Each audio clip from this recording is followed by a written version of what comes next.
জনশ্ৰুতি অনুসৰি শাৰদীয় পূৰ্ণিমাৰ নিশা বৃন্দাবনত ১৬০০ গোপীৰে ৰাসক্ৰিয়া কৰিছিল ভগৱান শ্ৰীকৃষ্ণই। সেই আধ্যাত্মিকতা আৰু কৃষ্ণ প্ৰেমৰ আঁত ধৰি আজিও উদযাপিত হৈ আহিছে শ্ৰীকৃষ্ণৰ ৰাস মহোৎসৱ। সত্ৰনগৰী মাজুলীতো ৰাস মহোৎসৱ উপলক্ষে আধ্যাত্মিক পৰিৱেশে বিৰাজ কৰা পৰিলক্ষিত হৈছে। শ্ৰীকৃষ্ণৰ বন্দনাৰে মুখৰিত হৈছে মাজুলীৰ সত্ৰসমূহ। ভিৰ কৰিছে দেশ বিদেশৰ অগণন ভক্তই। মাজুলীৰ সত্ৰসমূহত ৰাসৰ উপলক্ষে ব্যাপক আয়োজন চলিছে। ৰাস মহোৎসৱৰ প্ৰথম দিনাই উদুলি মুদুলি পৰিৱেশে বিৰাজ কৰিছে নলবাৰীতো। কৃষ্ণ বন্দনাৰে মুখৰ হৈ পৰিছে ঐতিহাসিক হৰি মন্দিৰ প্ৰাংগণ।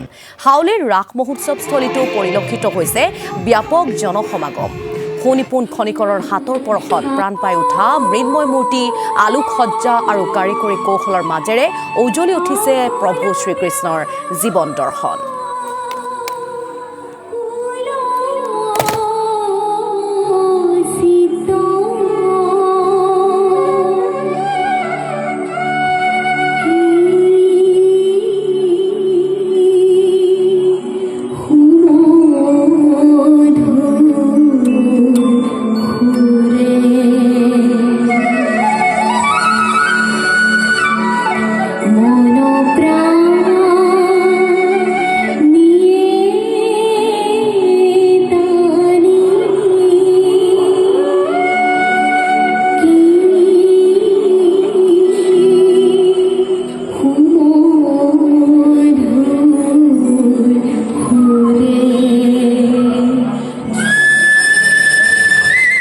সমগ্ৰ অসমবাসী ৰাইজ ৰৈ থাকে ৰাসৰ কাৰণে আৰু ৰাসৰ যিটো আনন্দ ফূৰ্তি মৰম ভালপোৱা সেইটো গুৱাহাটীৰ পৰা ওলাই গৈ যেতিয়া উজনি নামনিলৈ যাওঁ তাত যিটো উলহ মালহ এক পৰিৱেশ বিৰাজ কৰে সেইটো আচলতে দেখি খুব ভাল লাগে।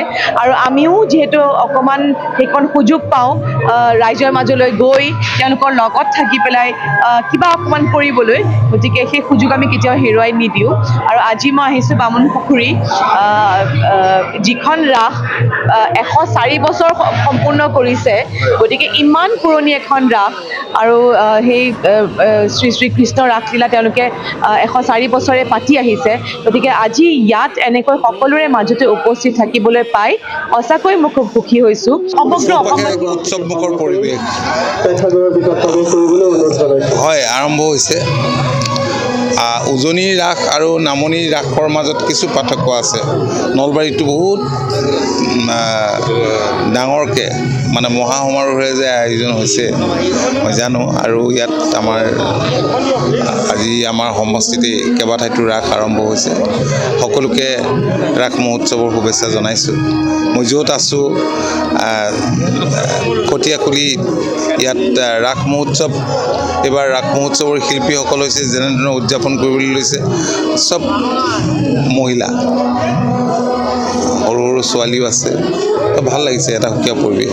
জীৱনত এইবাৰ প্ৰথমেই কৰিছোঁ, মানে বহুদবৰ ৰোলটো আগতে কৰিছোঁ দৈৱকী। ঠিকে আছে, ভালে লাগিছে কৰি।